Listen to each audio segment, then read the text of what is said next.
Good morning, Softball America. We are here. Happy Monday. We have watched actual games be played. We have coffee.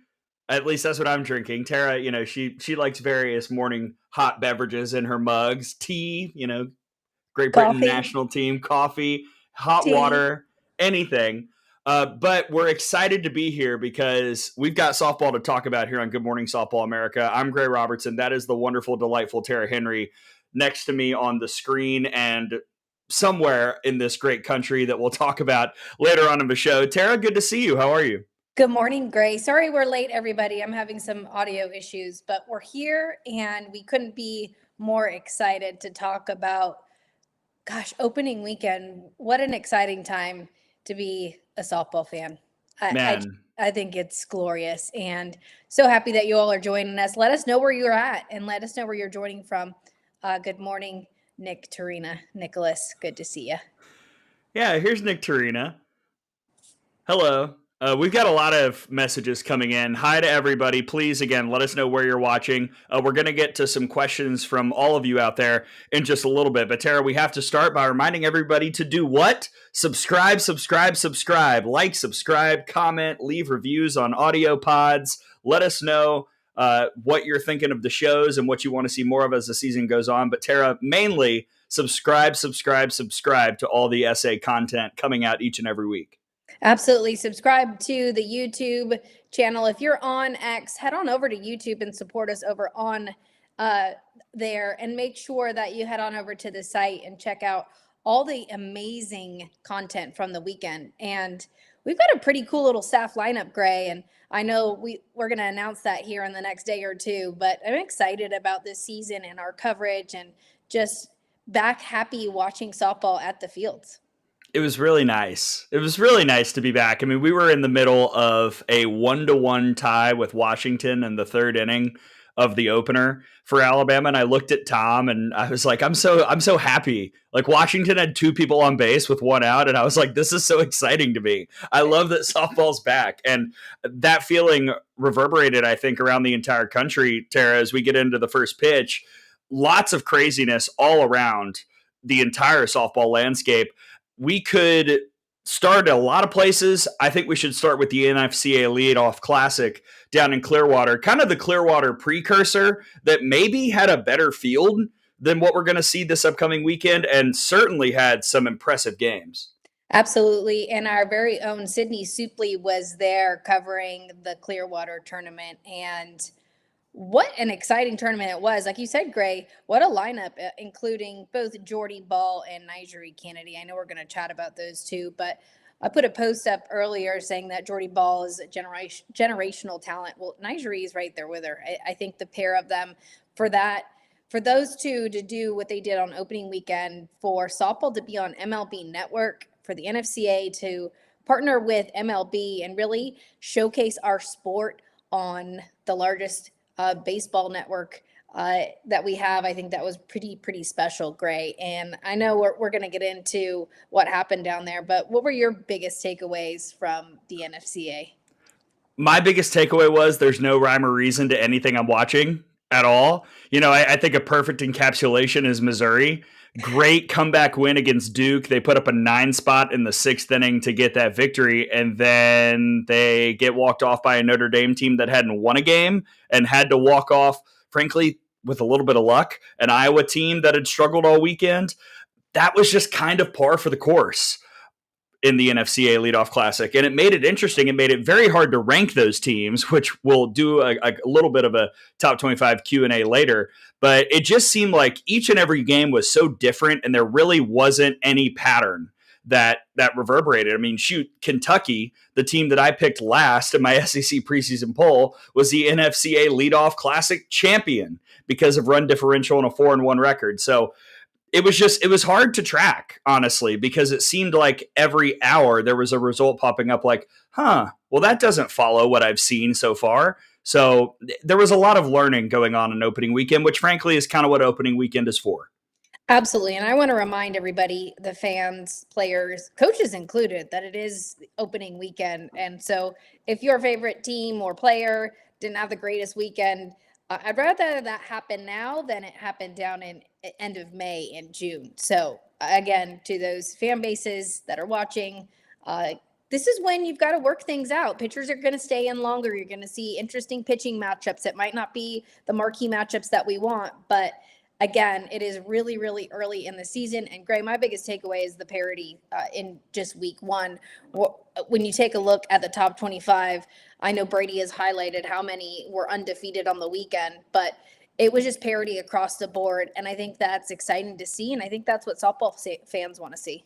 I'll also add what was really interesting because, as you know, I've kept the upset tracker since 2018 and all love to our top 25. But for consistency rankings, or I should say for consistency's sake, I have used ESPN's rankings each and every year to kind of make sure that we've got the same base. Excuse me, there weren't as many upsets, overall upsets this weekend, but there were a lot of close calls, a lot of top 15 teams against unranked teams who had to walk off those teams with something in the seventh, who were pushed, who were challenged. And we saw a lot of that in the NFCA Leadoff Classic as well. And I think we saw that a little bit of what I kind of thought coming into the year, that there's going to be about 20 teams who have a shot at the end of this. And there are a lot of good teams and a lot of good parity. But at the end of the day, it's really hard to pull off an upset if you're an unranked team over a ranked team. And that makes those unranked over ranked upsets that we did get all the more impressive. And I want to make this clear, Greg, because I believe you and I talked about this, or maybe it was Brady and I. When a team beats another top 25 team, I don't necessarily consider that an upset. Yeah. I considered a non-ranked team beating a top 25 team an upset. So that's just how I view it. I think anytime you're having two top 25 teams go head to head, it's going to be a pretty fair matchup. But in terms of upsets, again, I agree with you. We are seeing parity, but in the top 25, we're seeing teams beat up on one another. And hopefully we're going to see that throughout the season. And hopefully our job is difficult every week, making the top 25, because that's what makes it fun and it makes for great discussion. And again, if you guys have any questions on the top 25, please put them in the chat, but also head on over to on3.com/softball. I know Brady is on there answering all of your top 25 questions. So head on over to the message board. Yes, after the show, I will be releasing my ballot on there, just like Brady did. I know. I'm putting myself out there. Never done that before. Let's say hey to some of the people in the chat. Cheyenne, good morning. It's 10 a.m. here, so it is still morning. 11 a.m. where I am, so absolutely. Of course, Fang. Hello, everyone. Good to see you, Fang. Annie, great first weekend. Couldn't agree more. I've already shown a little love for Nick Torina. Rebecca says, good morning. We've got, let's see, Rick, a Sooner in OKC. I don't know if he's declaring OU to the World Series or that he's an Oklahoma fan watching from Oklahoma City. That's certainly possible. Charles, thank you for tuning in. We've got Nuff Said from Reno, Nevada, saying hello. Another OU fan, Julie, checking in. And hello from Bama with queso. I hope I said that queso. Right. Like queso. Cheese? Maybe. Oh, no. Queso. Sorry. Jeremy, hello. Roll Tide. Good morning, Jeremy. And Marinthia, good morning, Tara and Gray. Anything else on the NFCA Leadoff Classic, Tara, before we move on? No, I know we're going to cover a little bit as we go through this. So let's just keep hopping along with our docket. All right. The Kendra Classic. That's where I was this weekend, watching Alabama, Washington, Arizona, Michigan State, and Western Michigan. One of my main takeaways was dadgum, the top of the Arizona order is going to be a nightmare. That was one of the reasons why I picked them to go to the World Series. And another reason was the just gigantic pitching staff. 8 pitchers. You got a lot of people who have collegiate experience in that pitching staff as well. Some missed time with injuries last year, but I think we saw Caitlin Lowe figuring out in real time how to utilize all of those arms. And then you got somebody like Miranda Stoddard who threw really well against Alabama on Saturday night, and something that I should have but didn't consider. Last year she came in as kind of an emergency pickup. That was a well-publicized story that we told on Softball America. Tal and I talked about on the TV broadcast when Arizona was here.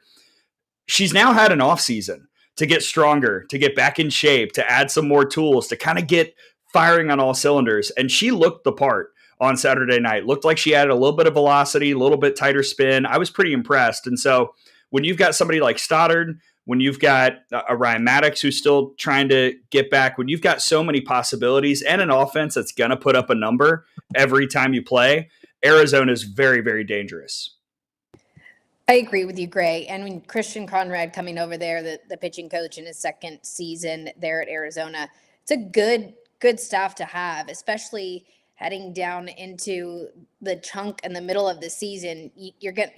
Injuries are going to happen. You're going to need a staff that is large to get through the Big 12 now. Oh my gosh, it's so weird. The Pac. Are you okay? Yeah, I'm okay. It's weird just to say it. But again, I didn't watch a ton of the NFCA Classic. I know you were there, but I actually, from what I did watch, my one takeaway, and this is probably nothing that you're going to speak about, is Washington is better off than I thought they were going to be. Yes. And a 2-3 record heading out of the weekend with losses to Alabama and then splitting with Arizona. I think the Huskies are going to be just fine, which we were very worried about Washington and what Heather Tarr was going to do to rebuild that depleted squad. And I must say, very impressed with Deborah back there. And I think the Washington Huskies are going to be okay. Could not agree more. That was, I think, the focal point of the first game that Tom and I called Alabama-Washington, and something that we mentioned on the show last week when we were going over the Big Ten, just the unknown. Like, we didn't know what we were going to get with Washington. I think Morgan Reimer's got a lot of skill. Not surprising considering how highly touted she was coming in. But also you saw some of the other pitchers pitch well. I think there was a moment where Heather Tarr maybe got a little bit too cute with some of the pitching changes against Alabama, and that did not pay off in that second game. But that staff did a lot more than I thought they would, and I really, really liked the way that their lineup is constructed. If they can find a way to sustain the momentum that they grab early in games, they're going to be really, really tough. And Alexis DeBoer, a person that I have known about since her father came to be the head football coach at the University of Alabama, was really, really impressive. She's a lot of a taller kid than I thought she was. She's got a lot of pop in that bat. And the home run against Alabama, 2 home runs against Western Michigan in a game where Washington only had 3 hits, that was really impressive. And to see her get the start up in the 3 spot as well to start the season showcased, I think, a lot of the belief that Heather Tarr has in her. Yeah, that was my biggest takeaway from the weekend. I just wanted to say thanks to our first super chat. Did you see that, Gray? Oh, wow. And it's about something that we're going to talk about. So, James, I see it. I see you. And we will have that up on the chat in just a minute. Oh, it's exciting stuff. And by the way, Alabama thoughts, tune into the Out of the Box podcast. Tom and I will be recording and talking a lot about what we saw from the Tide. A lot of good, some bad, horrible 20 minutes against Arizona, but plenty to discuss on this week's episode of the podcast. Let's talk about the team that a lot of people are tuning in and supporting, and that's the Oklahoma Sooners. Interesting weekend. Got pushed a little bit. Got pushed by San Diego State. I tried to watch as much of the Long Beach game as I could. I got the free Wi-Fi on the American Airlines plane and was trying to watch it on ESPN Plus at the very end. The Sooners, they won all their games, which is important. They found a way to win in a lot of scenarios, but it certainly got dicey at moments this weekend. Absolutely, and that's a sign of a young team, but also that's also a sign of a team that knows how to win tight ball games. So I know it's early and I know they're young, but that's the difference between good and great teams, is they're able to win those tight ball games. And yes, they weren't run rule wins like the Sooner fans are used to, but I'd argue that was a very good trip for the Sooners out in California, not only to help support mid-majors across the West Coast, but for recruiting too. I mean, Patty's smart. She knows a lot of her athletes come from California. So that's a good, important recruiting tool as well knowing that the Sooners aren't heading out to Mary Nutter this year. Yeah, and I'm seeing a lot of comments about the Long Beach game. That was crazy. And to quote Sam Fisher, our dear friend's tweet, OMG, base running is important. And Long Beach did make a couple base running mistakes. Defense was off the charts on both sides. So I was riveted. I mean, it was really fun watching in the airport, watching on the plane. It was really, really exciting. And to your point, run rules are fun, but some of the lessons that you need later on in the year are in tight games and games like that. And I think Oklahoma learned a lot about themselves in that extra inning win over San Diego State, because they had to do that with slugging, and in the extra inning win over Long Beach State, because that was pressure on the pitching staff and on the defense, and they had to make those plays. So they won tight games in different ways. That's a skill that you have to have once you get to the postseason. Absolutely. And again, those are a couple feathers in their caps as they head into the next couple weeks here before heading into a very different SEC schedule for the Sooners. But yeah, I think, again, it was a good learning weekend for the Sooners. Florida and Texas went undefeated, kind of did what they're supposed to do, honestly. The one game where I thought maybe Florida might get pushed was Michigan, and then Michigan did not start Lauren Durkowski, so that kind of went away fairly quickly. But not a surprise, honestly, considering the schedules for those two teams on opening weekend, to see them pretty much roll. Yeah, absolutely. Obviously, business as usual for both the Longhorns and the Gators. And really impressed with Florida's freshman Taylor Shoemaker. I know our friend Tony Mascarenas is singing her praises with five home runs on the weekend. Here's Queso's comment. Go Gators, Taylor Shoemaker. You have to let us know, because I always think of cheese. It looks like queso though.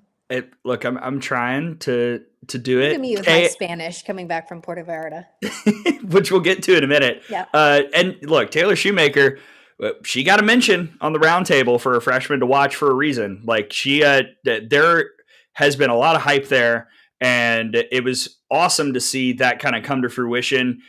Again, Florida and Texas, not all the games were perfect. Fang makes a good point. Everyone kind of had a moment this weekend where they struggled. Texas, a little iffy game against Tulsa. Yeah. Florida didn't do against Georgia Southern what I think Florida probably thought they would do.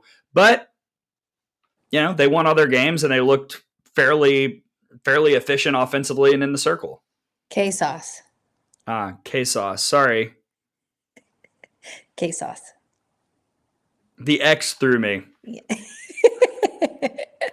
Yes, and again, I like that Fang put his comment "struggle" in quotes, because again, a win is a win, folks. Right. Winning ball games is difficult to do. A win is a win. It might not be pretty, but a win is a win. And it can be a close game, and you can still be in total control. And I never got the vibes that Florida and Texas, and even against Long Beach, Oklahoma, weren't in total control of those games. All right, it's time to ask the question that America wants to know the answer to, and that is, where in the world is Tara Henry? Tara, you left the country, which you've done so many times the last few months, but this time you went south of the border to check out a little softball. What happened in Puerto Vallarta? Oh my goodness, great. Let me tell you, everybody, if you haven't made a trip down to the Puerto Vallarta Collegiate Challenge or College Challenge, you should do it, because I am glowing. I didn't get that much of a tan because I wore a hat, but immediately you posted a beach pic, and I was like, dadgummit, Tara, crushing it. Incredible experience. The hotel is 2 blocks from the field. You can walk to the field, get fresh fruit on your way. There's a taco stand. You can get beef burritos or carne asada burritos, shrimp burritos on your way in. I had fresh jicama, fresh mango with lime and salt. You shake it all up, and then you walk into the ballpark. And I think I just was smiling the whole time. I had this conversation with Ches Severs, who works at Flow Sports, and they've been doing this since, I believe, 2017 Flow, but the tournament has been there since 2015. I can't say enough about it. I think the atmosphere is incredible. I know the scoreboard is behind the plate and impossible for players and coaches to see, but that's what makes it so great. There were dogs running out in the middle of the national anthem. You've got vendors coming up into the stands selling fresh fruit and chips, and it was really, really special, and I think it's a great experience for not only the fans, but for the players. So I have a little piece coming up on the website. It'll be on on3.com/softball, so you get a little bit more insight on my time in Puerto Vallarta. But Florida State started off with a loss to Oklahoma State, and you're thinking, these are the same pitching woes that Florida State is going to have as we witnessed a season ago. And let me tell you, Gray, I was so impressed with how the Noles bounced back and won 4 straight. And then ultimately taking the Cowgirls to a run rule victory to end the tournament. And Kennedy Harp, let me tell you, went off this week at the plate and just so athletic. A sophomore starting in center field for Florida State, and just really, really was impressed with her. Katie Dack, and then the freshman Jazzy Francic, they all were on the all-tournament team. Oklahoma State, I think those transfers are going to have a huge impact there. When you look at Ruby Malin, Amanda Hassler behind the dish, and this might be a bias from me, but Megan Delgadillo, who they call Cheese, is a force at the top of the lineup, and she adds a different dimension to the Cowgirls than we've seen in a while. A historically power-based team now has a triple threat at the top of the lineup, and I was so impressed with her. Had just an incredible weekend. And then La Tech with a huge upset, obviously, over Oklahoma State. And then Northern Colorado sneaks by with a win over La Tech to make every team have a win out of the Puerto Vallarta Classic. But again, there'll be more up on the website, and I can't recommend it enough. And if your team is able to play in that tournament, I highly recommend you going. Any concerns about the Oklahoma State pitching based on what we saw this weekend? Again, opening weekend, we understand very small sample size, but Riley Crandall really struggled, and Ruby Malin was solid, but not as strong as maybe she needed to be, considering some of the other numbers we saw from that staff. I mean, I'm not as concerned because I was there watching them, and I think Ruby's going to be fine. I think Riley will be fine as well. The only issue would be for Katie Coots, who it looks like a very different pitcher under Carrie Eberly. She's throwing the ball down in the zone with an elite changeup. Katie Coots and Kyra Aycock, if those two have problems finding the zone, that's where the Cowgirls are going to have some trouble. But it wasn't really the pitching, was more the offense and defense where the Cowgirls struggled this past weekend.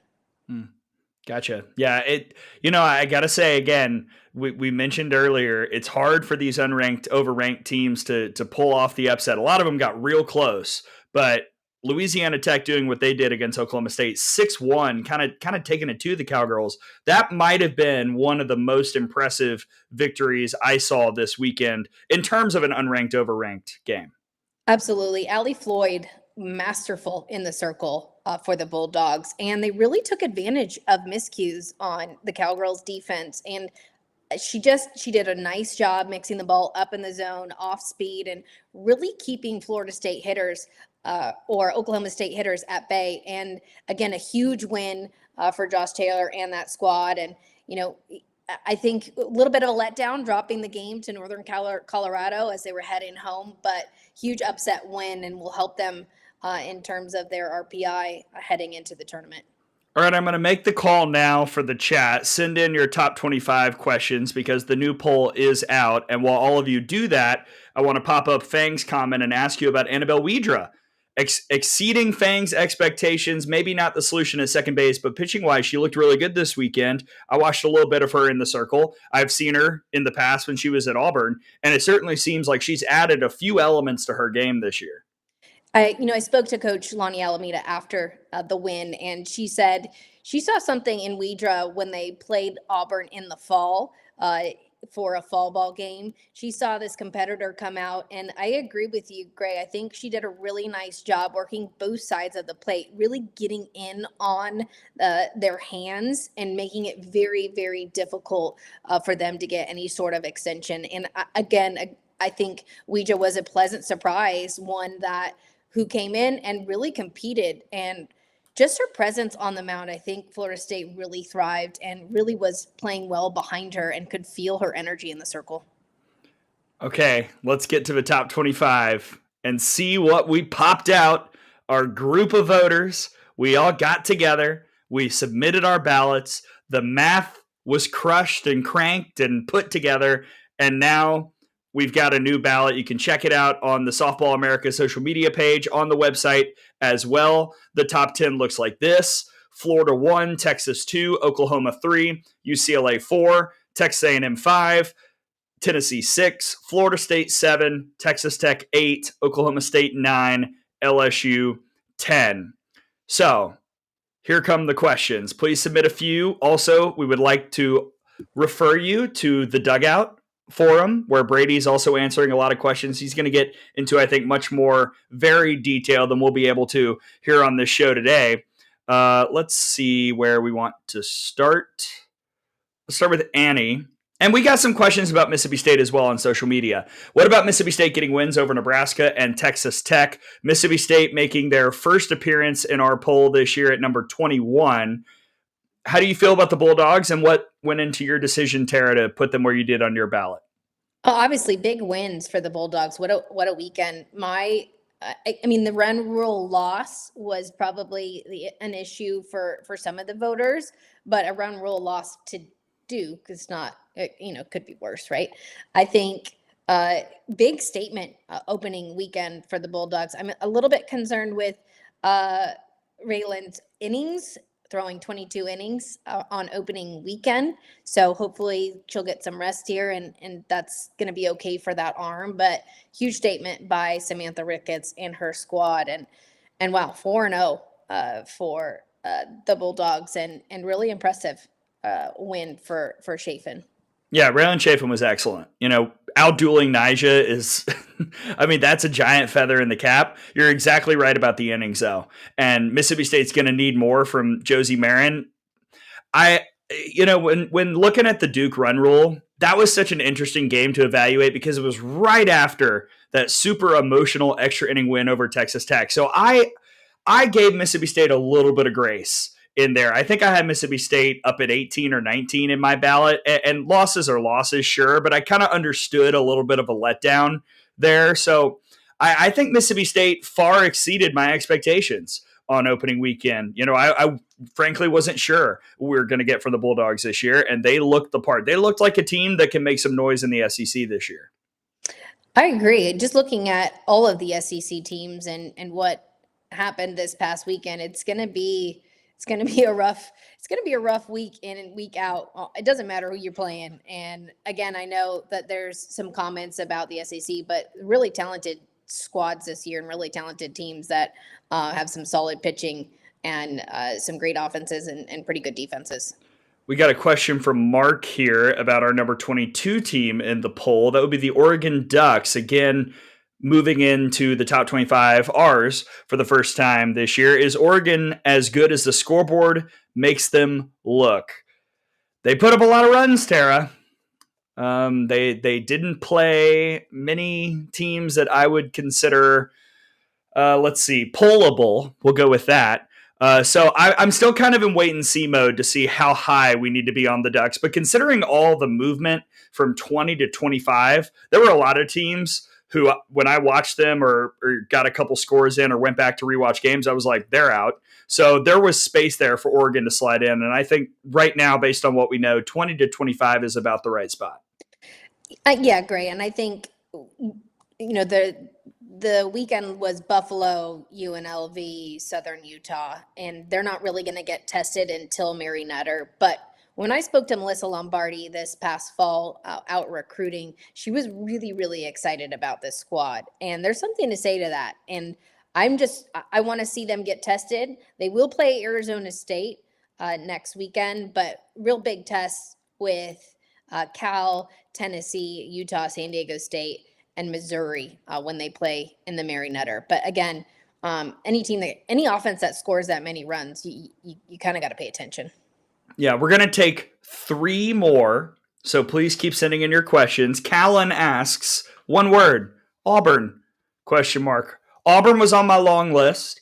Same. Yeah, shout out to the Malvos, 5-0. Great start to the Auburn campaign.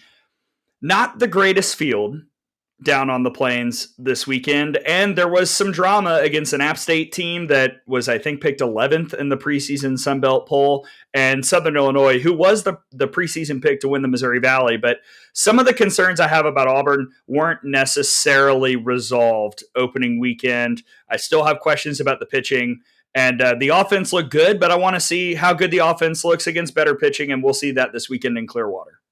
Absolutely. I was really impressed with Auburn and again, the Malvos and Riker Jason there as the pitching coach, managing that pitching staff. Haley Rainey coming over from Cal State Fullerton, big pickup for Auburn. And again, I had them right there with South Carolina in potential in the last spot of my top 25 poll. In fact, I was talking to Brady about it. So again, I think Auburn's on the cusp there, and really pleasant surprise to 2025 for the Tigers. Yeah, I'm pulling up their Clearwater schedule right now, so apologies while I vamp for just a moment. Clemson, Virginia, UCF, Charlotte, Oklahoma State. Very reasonable to say that Auburn could go 4-1 there, and if that happens, then they're probably in our rankings. And Liberty. Don't forget Liberty. Oh, I'm sorry. Did I miss one? Yeah. All right, 5-1. Wow, 6 games in Clearwater? Dadgum, Malvos. What are we doing? Hey, you got to get some work in before the grind starts. But I agree. I was very, very impressed with Auburn. Rebecca asks or says, LSU feels high, but it's week 1. I think the 10 spot is theirs to earn. Jaden Heavner, excellent debut in the circle with a perfect game against Charlotte. I was actually really, really high on LSU. I think I had LSU the highest in my ballot, and I was ready to move them even a little bit higher. And then they got into that saucy game on Sunday against Southeastern, a game where, you know, the Lady Lions were up 2-0 going into the bottom of the 6th. Like, Southeastern was kind of taking it to LSU. Southeastern's pitching staff held the Tigers, I believe, to 1 hit through 5 innings. I was tracking on a plane, so apologies if I got the timing wrong on that. So not a great finish, but overall a pretty strong start to the season and an overall strong opening weekend for Betts Arena. Yeah, Southeastern is always a tough squad, really tough mid-major that comes in. Oh, we know. And gives loads of programs issues. So I know, I see that you're pretty high on LSU, and I think a lot of the pollsters were as well. So I wouldn't be surprised if the Tigers jump up in this next poll, barring a good weekend for LSU. But yes, Jaden Heavner, who was a highly talented recruit, that lefty is just pure filth. And what a delight for Betts Arena to have on that staff in pairing with obviously the All-American Sydney Burzon. All right, last call for one more question. Who wants the last top 25 question? And remember, Tara, where can people go to continue the conversation if they didn't get a question in today? Yeah, head on over to on3.com/softball. I know Brady is over there in the dugout. So we've got a message board on the site. So head on over there and ask away, and we'll be able to answer your questions over there. Just a fun place for softball fans to go and chat and talk about the weekend and actually do what we're doing, Gray and I are doing, talking to each other. You all can get on there and talk to one another. All right, let's see. I think this is going to be the final question. It is about the beach. From Mark, will Long Beach, the beach, deserve a spot in the top 25? By the way, the beach is a great name for them. I'd want to play for the beach in any sport. The Long Beach State, the beach. Yes, great performance against Oklahoma. I believe they finished the week at 3-1. We'll see if they get there, but I was pretty impressed by the pitching and the defense. They've got a little bit more to do offensively if they want to get into top 25 consideration. But look, anytime you push a top 5 team, you're going to be in the mix. And I think Long Beach is going to probably be a team that is a brutal draw for somebody out west in the NCAA tournament as a 2 or 3 seed. Well, if you're aware of West Coast softball, the Long Beach and Cal State Fullerton are always battling that out over yes. that Big West spot. And always gritty, always tough. Long Beach has all those qualities, and they're going to scrap and claw and do their best to pick up those big wins. But again, really impressed. Pitch by committee approach for the beach. And the baseball team is called the Dirtbags, right? I think so. Yeah, pretty sure. So on the baseball side, yeah. Or they used to be back in the day when I played about 2 decades ago. Bang knows how this works. I had to play Long Beach a lot, and it was always a really difficult game to head to Long Beach. Just always scrappy. All right, you good? Top 25? Yeah. All right.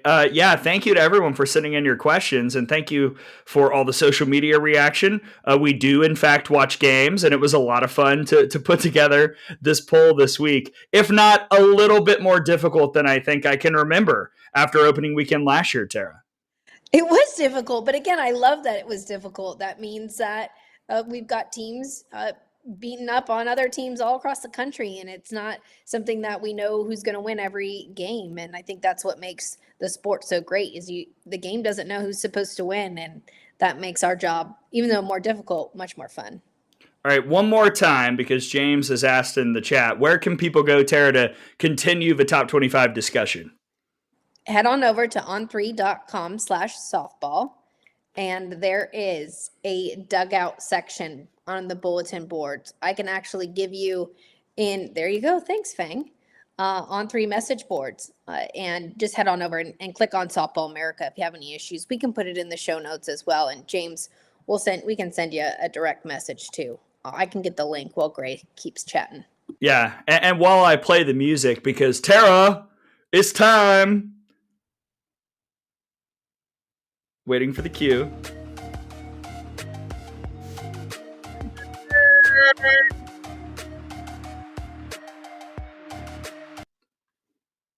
Three big things coming up this weekend. One of them is, I don't know, the Shriners Children's Clearwater Invitational presented by Evo Shield. Got it right. Wow. Always a fun event, Tara, an event that we missed last year because we got like a day and a half and that was it. And hopefully, I'll be going down there in a few days. Weather looks like it's fine. Sunday could be a little iffy, but it's like a 50% chance of rain. Hopefully we get the good side of that 50%. But this is always an event, Tara, that tests some of the top teams in the country. There are a couple big games of note, and I think a lot of opportunities for teams like an Auburn, like a Clemson, like a Virginia, like a Liberty to kind of figure out where they stand overall. I agree. And just a fun tournament every year. Now Puerto Vallarta is up pretty much really high on the list for me, just obviously because of the food as well. This Clearwater, Mary Nutter, just incredible tournaments. And yeah, that Thursday slate, I think that morning game, Florida State, Missouri, that is going to be, that's right off the bat. That is going to be a game to catch. And I agree with you, Gray. I think this also for Kentucky. Is Kentucky going to keep that momentum going? And there's so many great teams at Clearwater. And I know we've got a few that we've highlighted. But on Thursday, that Florida State-Mizzou game is high on my list. I would also throw in somebody like a Wichita State. I saw the comment on Facebook that said, hey, Wichita State's undefeated. They should be considered. They were another team on my long list. They can get in with a really good weekend in Clearwater, and they start on Thursday with Kentucky and Texas A&M. So an opportunity to make a statement. I think that Kentucky game could be a toss-up for real. And A&M, you're getting the Aggies, their first game of the Clearwater event. How are they going to prepare for that? Are they going to throw Kennedy or are they going to throw somebody else? We'll see. Wichita State has a chance to make a statement on Thursday as well. Absolutely. And again, that Kentucky-Virginia game I've got circled. So I've got the first game with Florida State and Mizzou, the Kentucky-Virginia, and then that Texas A&M, Wichita State on Thursday. I'm actually hearing now that the Hoos are tied up in court because they're suing South Carolina for emotional damages after the Gamecocks walked off Virginia twice this weekend. I felt so bad for the Hoos. How did that happen? Twice in one weekend. Right. Well, and it catapulted the Gamecocks into the top 25 with those two big wins. That would have been tough. Not one, but two. And that tells you a little bit about South Carolina, a little grit, a little fight there, coming back and taking those two games.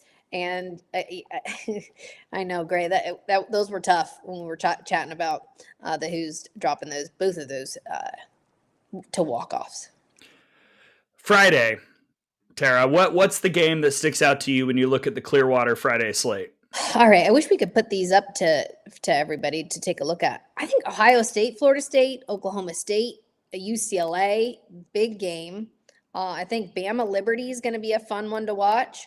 Again, honestly, it's going to be difficult to cover this tournament because there are a lot of great games on Friday. And Missouri, Ohio State, and then ending with Charlotte and UCLA. But I've got my eye on both Ohio State, Florida State, and Oklahoma State, UCLA. big weekend for San Diego State too. Let's see if that game against Oklahoma wasn't a fluke. I think we're going to see a little bit from the Aztecs this weekend in Clearwater and see what they're made of. Yeah, I mean, I got to be honest. This is going to sound some type of way, but Alabama's slate on Friday is really interesting for the opponents. San Diego State and Liberty taking on the Tide that day. I'm not quite sure what the pitching plan is for Alabama. Obviously, I'm sure that's being discussed right now and will be discussed this week. But presumably, you're going to see Brisky in the circle for one of those two games. So how does whichever team gets Brisky handle her? And can the other team who doesn't get Brisky, maybe find a way to attack one of the other arms in the Alabama arsenal and find a way to get a ranked victory? Alabama offensively looked good this weekend, but you got a lot of potential arms in the circle for both Liberty and San Diego State. So those matchups are going to be really, really fun. And I wouldn't be shocked if those are two excellent games that Tom and I get to call on Friday. I agree with you, Gray. And Oklahoma State, UCLA. So this is going to be, what team are we going to see from those Cowgirls bouncing back from Puerto Vallarta? And then UCLA, who wasn't really tested in week one. I think that's a key marker for both of those squads. Yeah. Shall we move to Saturday? Yes, let's do it. All right. I would just like to immediately shout out 10 a.m. Eastern time, Texas A&M, Oklahoma State. Let's go. Fire me up. What a time. I'm sure glad I'm on the East Coast for this.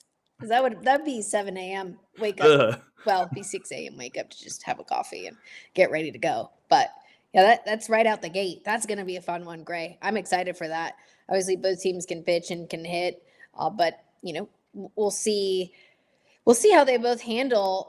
Again, obviously, second day for Oklahoma State, but this is a long, grueling tournament, and hopefully, knock on wood, we won't have any issues with weather. But huge game right out the gate.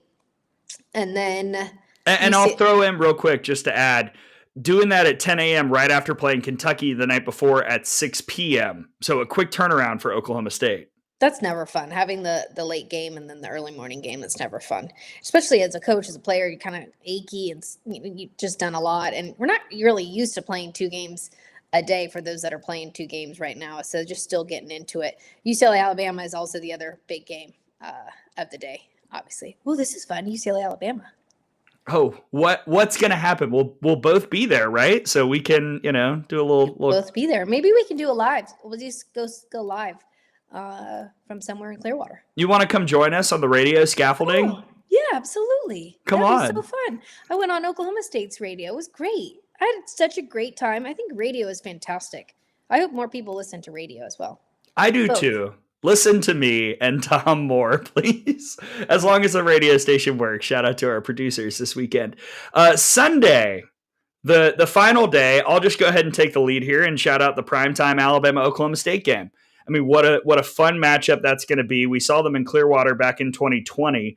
That was the last time those two teams played. And it was a game where the Cowgirls kind of got 2 Montana Fouts. And then, that was closed out by Lexi Kilfoyle in the circle for the Tide against the team that she would transfer to. How is Oklahoma State going to deal with this? What's the pitching plan for both of these teams at the very end of this event? It's going to be fascinating to watch. And I certainly hope that the weather potential on Sunday does not impact that game, because it's good for the sport. We've got that primetime game rocking and rolling on Sunday night. Yeah, knock on wood that we've got plenty of sunshine and dry weather. But I think Oklahoma State has a really tough slate here in Clearwater, Gray. Yes. Kenny does that on purpose. He challenges his team early, and we'll see at the end of this tournament. I know we're going to come back on here same time next week, everybody. And also, I know we mentioned this earlier, but there is a super chat available now. So thank you to James for sending that over to us. And we're glad that you're with us, and we love talking about softball. So super chats are now available on YouTube. So head on over to YouTube. But Oklahoma State, tough go. And again, to end the tournament, Alabama, Oklahoma State, marquee matchup on ESPN. I'm not sure what linear channel it's on, but Mothership, big ESPN. Yeah, I think it is on ESPN. That's what I thought.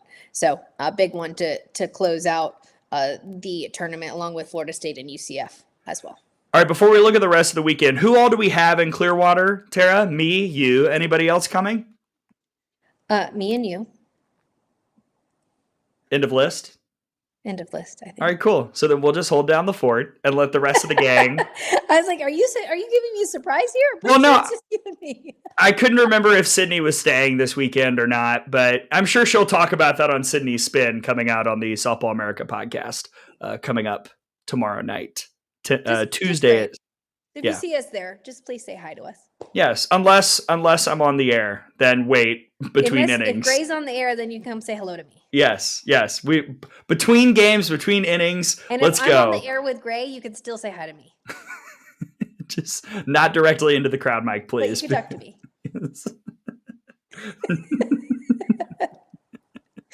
I make the rules here, right? Hey, yeah. Well, yes. On Softball America, yes. I'm saying I'm not working on on radio. I'm just working for softball. So yes, true. Oh, thanks, Cheyenne. Gray's okay. I'll take okay. Honestly, at this point in my life. All right, the rest of three big things. Clearwater obviously takes up a lot of oxygen. And then we look at, a little matchup in Austin, Texas, where there's a tournament that includes two games between Texas Tech and Texas. One game Friday, one game Sunday. We have to assume, even though that Coach Glasgow kind of, threw us a little bit of a curveball by not starting Nyjah against Nebraska, that we're going to see Kennedy at least, but certainly for one of those matchups against the Longhorns. And it's a great chance for Texas Tech to make an early statement and to shake up the top of the polls. Absolutely. I hope we get to see Nyjah at least one time against Texas. I think this is going to be, again, another key marker for both of those programs. And we'll see Texas get a little bit tested. And will they be able to be that Texas squad that, gosh, I mean, they are just so impressive, that offense up and down the lineup. What a great matchup, whoever it is. But I think for Texas Tech, even though they were 5-1, we talked about it was a difficult one. It was a shaky 5-1. I mean, they could have very easily been 3-3. I know, I'm sweating over here. I'm like, ooh, that was tough. But again, a win is a win, everybody, folks. A win is a win. It's not how you do it; it's how you do it. So I think that's going to be. I have that circled as well, and be able to watch some of those games I can catch. Hopefully, while I'm not covering games at Clearwater. You guys can let me know what's happening. You can send me posts on X. K-Sauce has teased our third big thing. Florida. Wait, it's not K. Is it K-Sauce? It's K-Sauce, isn't it? Yeah. Help me out, K-Sauce. You're right. I'm wrong. I'm on queso still. Okay. Well, look, I'm always thinking about cheese. Florida Duke this weekend in Gainesville, Rothrock versus Curd. We're going to see that twice. One's Friday, one's Sunday. I had our buddy Ryan Urquhart, who does some radio with Florida, texting me this weekend, and we were talking about the Gators. And I said, look, I'm a firm believer. They're the number one team on our poll for a reason.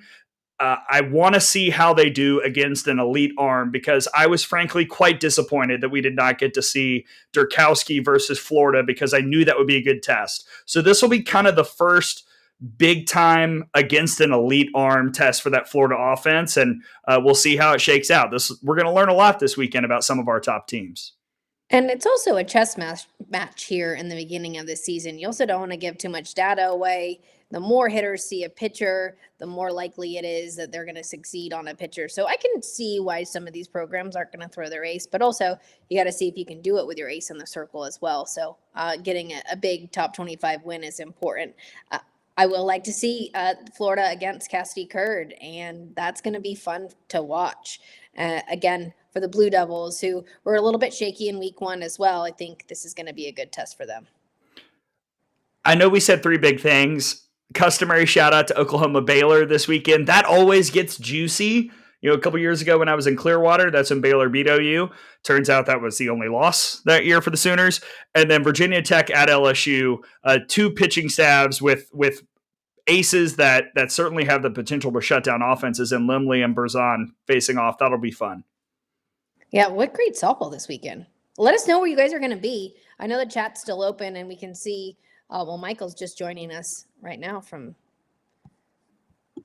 you get it? Oh, here we go. Clicked on it at the same time. Rapid City, South Dakota. You know what's so funny? I'd never heard of Rapid City, South Dakota until yesterday when Coach Murphy was telling me a story about Rapid City, South Dakota. So now 2 mentions in 24 hours. Incredible. But yes, let us know where you all are going to be this weekend. Hopefully you're out watching ball games. And if you're not at the field, you're watching them across various platforms. And I know ESPN 3,200 games this year that will be available to the fans. So really, really exciting time to be a part of women's sports and a part of women's softball. Before we wrap, I want to address something that the chat is saying. Jessica, Graham Plank Cam for the OU Bama series. We need it. Tom and I do have plans to do some content with our buddy Chris Plank on Out of the Box. I know that there will be some other Softball America guests in town for that series. So, there's going to be a lot of content cranking out for Bama OU, but we still got a lot of softball before we get to that point. I know we got to get through week 2. we got, man, it's going to be a blast. And there's plenty this week to check out, Tara, before Clearwater and Texas Tech, Texas, and everything else. So I ask you, what is on the website, that beautiful website for Softball America? Yeah, head on over there. Obviously, the top 25, so you can take a look at the top 25, just was posted on the site. My Tara's Travels, I'm changing it up. I'm going to do Tara's Travels because I tend to be traveling a lot. So it'll be a little bit. What? I know. There's going to be a full breakdown of Puerto Vallarta, including dinner with the Kilfoyles and the Hasslers, shrimp and carne asada burritos just down the way before the game started. And Brady, we've got so many new writers, and Graham Hayes has joined the squad, so he's going to be jumping in a little bit for some feature stories. Love that. And Grace Johnson, who's done an incredible job with those videos. So I'll make sure that we tag them, and hopefully y'all can be nice to the young ones coming in, because we've got Cooper and Grace and Nicole. We got 2 Nicoles, and myself, Gray, Tom, Sydney, and then obviously Brady. I almost forgot Brady. Brady's the top of the pyramid, though. Yeah, he's the top. But what an incredible season. I'm so happy and blessed to be here, and just can't wait for us to get going into week 2, and excited that you have all joined us today. And hopefully we'll be here every week. It might not be Gray and myself every week, but there's going to be 2 people on here talking to you every week. Yes, TBD on next week, because some of us, Golf, Gray, and Tom, are driving from Clearwater after the primetime game, and maybe we'll make it back, maybe we won't. I don't know. Maybe I'll pop in on a cell phone segment in the middle of a show where Tara's hosting with Nicole. Who's to say? But yep. Nicole, Sydney, Brady, who knows? Yeah. Lots to cover, lots to talk about. It's beautiful. Make sure that you subscribe, follow on all social media platforms. Tara, I think that's everything after a crazy opening weekend. Yeah, I think that's it. I want to just say thank you all for joining. So excited to be here, and just really thankful to have you all be a part of this community. I know we've got loads of people watching us both on YouTube and X, and please let us know what else you'd like us to chat about, because we're here for you. Absolutely. Thanks, Greg. You're the best. You're the best. For the great Tara Henry, I'm Gray Robertson. Thanks for tuning in to Good Morning Softball America. We will see you next week after week 2 of the softball season.